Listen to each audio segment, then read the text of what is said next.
Yes, good day everyone. Welcome to Olamide Confirms on Facebook and welcome to Melodic Farmer on YouTube.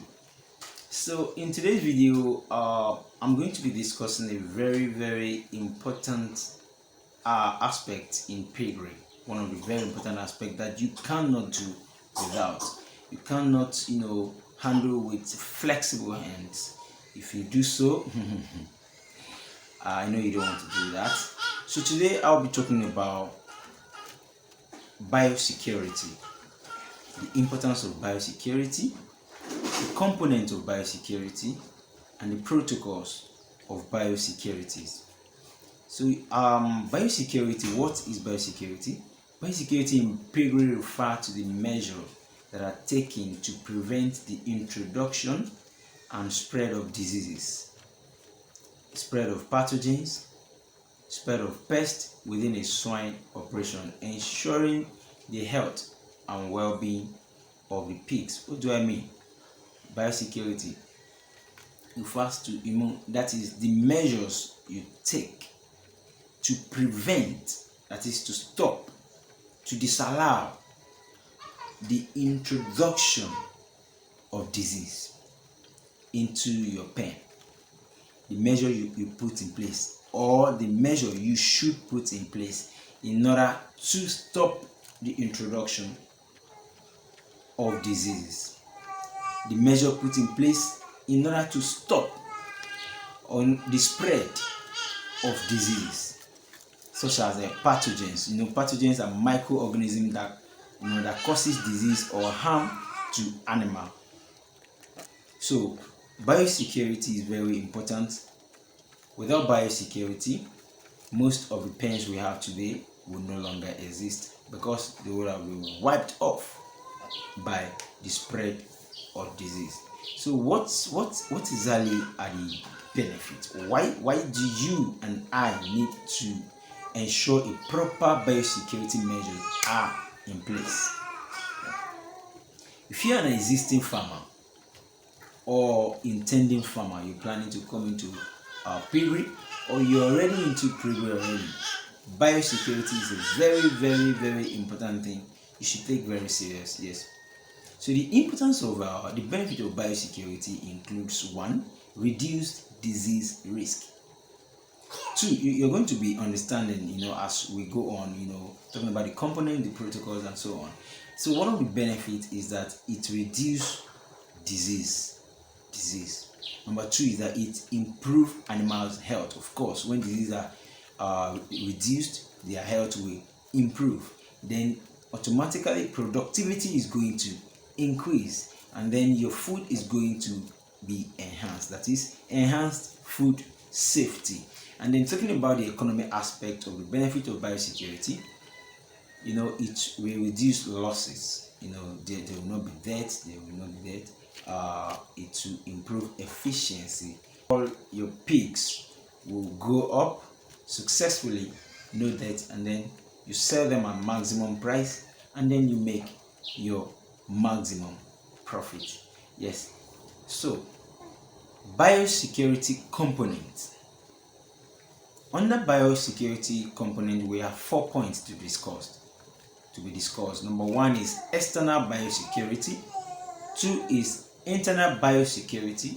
3 is animal biosecurity, and 4 is feed and water biosecurity. Yes, you don't want to miss any of these 4. External biosecurity has to do with talking about perimeter fencing.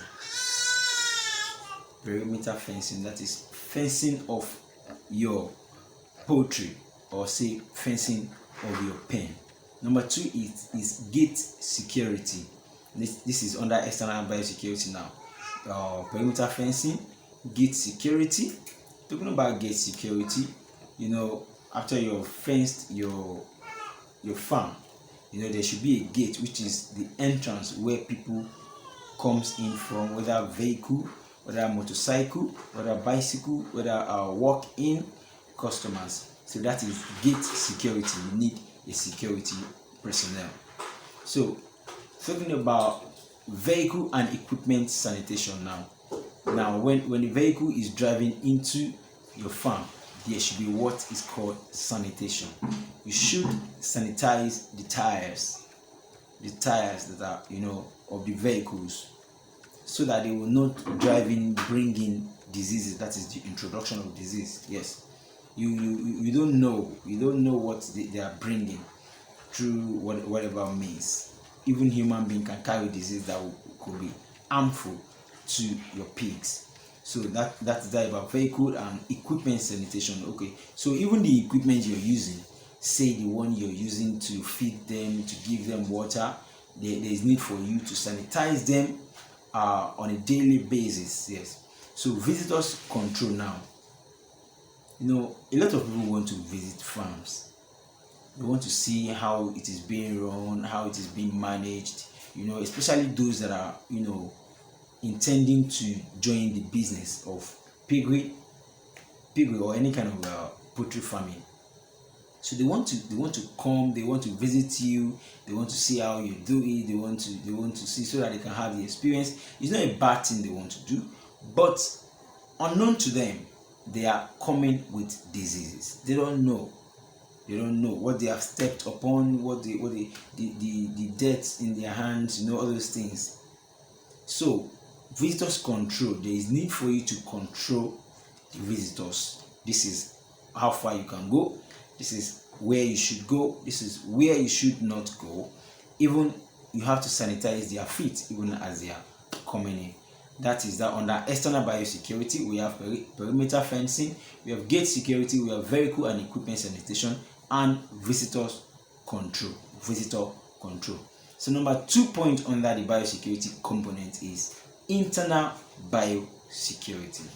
Now you have dealt with the external biosecurity, that's the external risk. Now you want to deal with the internal biosecurity. Number 1 thing you must do under internal biosecurity is the cleaning and disinfection. Cleaning and disinfection. You must always clean your pen where your pigs are. You must ensure everywhere is clean.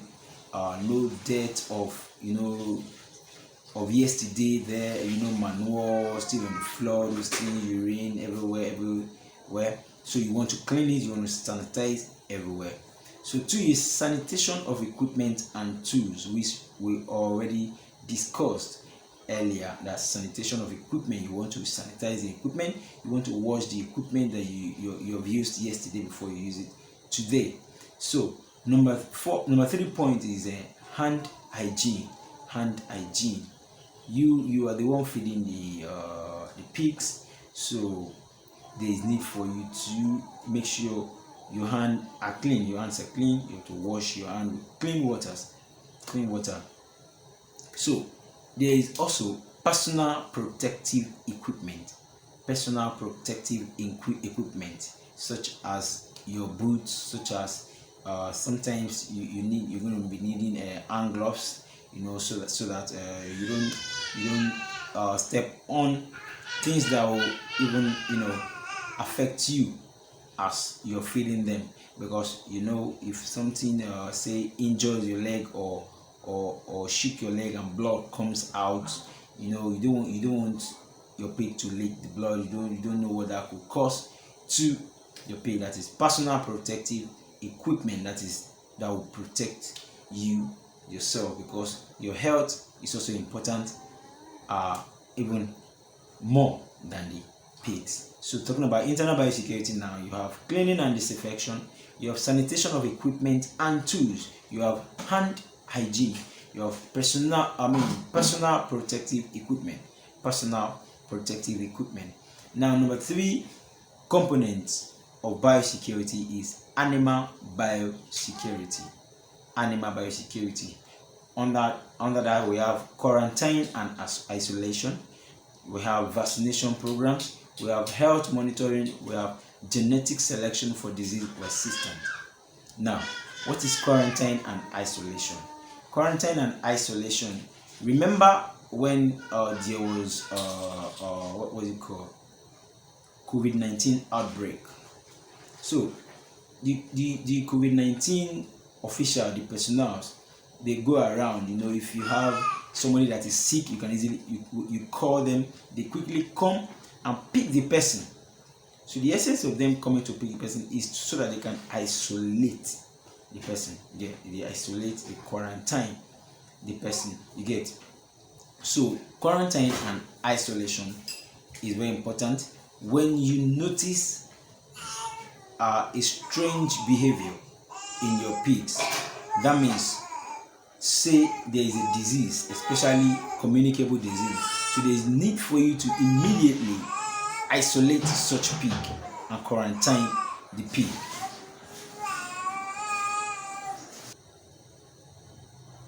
So the next point under animal biosecurity, that is after quarantine and isolation, is vaccination programs.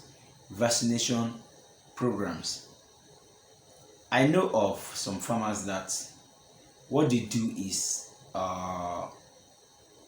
anytime they notice a kind of difference in the excrete of their pigs, that is when they say inject or vaccinate their pigs. Yes, they don't treat their pigs unless they notice there is disease around. I know some people that does that. That is not advisable. Yes, you should have a program, say on a monthly basis, say on a weekly basis, say on a daily basis. There should be a program in place already. Say every month you vaccinate these guys, your pigs. You give them some kinds of injection and some drugs that will keep them healthy. That is vaccination program. Then health monitoring. After you must have administered, say the beginning of the month, you have administered some vaccination to your pigs. You have injected them. You're giving them some drugs. But after 2-3 weeks, you still notice a strange behavior. Say it is behaving sick or ill. So there is need for you to quickly isolate. That is health monitoring. Monitor their health. You need to monitor their health. Then talking about genetic selection for disease resistance, which is the last point under animal biosecurity. Genetic selection for disease resistance. That is, you need to the pigs you're going to rear, you need to ensure that they are the type that will be fine with your climate condition. You get, with the climate condition in that area. Good. And number 4 point under biosecurity is about feed and water biosecurity. That's feed sourcing and quality control. Talking about feed sourcing is very important. Even the dealers, those are selling their feeds, they have things they should put in place so as to keep the feeds in good condition, so that the food will not get spoiled or will not be contaminated.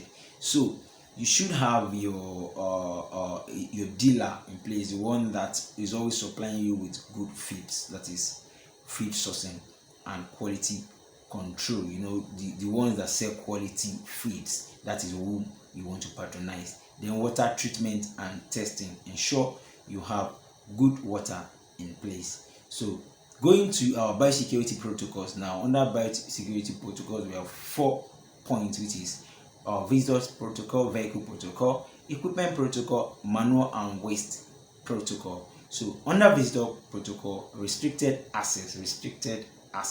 Remember, we talk about visitors control, right? So restricted access, there should be a limit to where visitors can go. Do you understand? To where visitors can go. And if even some of your workers, which are not, some of your workers have their units where they service. You get? So some of them should stay where they are supposed to stay. They shouldn't say, "Oh, I want to see what's going on in another unit." You should restrict access even to workers. You get? Not only visitors.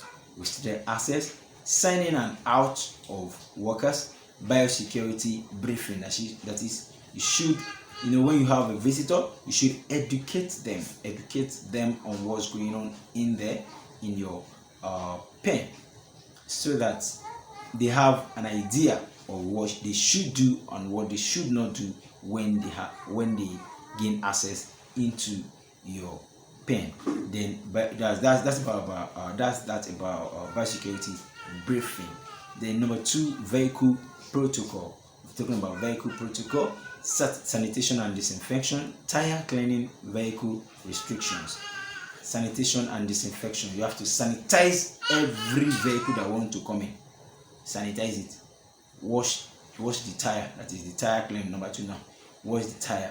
The vehicle restriction. That is, the vehicles should also have where they can go to, where they can get to, and where they cannot get to. So that is vehicle protocol. Now, equipment protocol, sanitation and disinfection. This I have explained earlier. Sanitation and disinfection of your tools. Tool sharing restriction. Tools sharing restriction.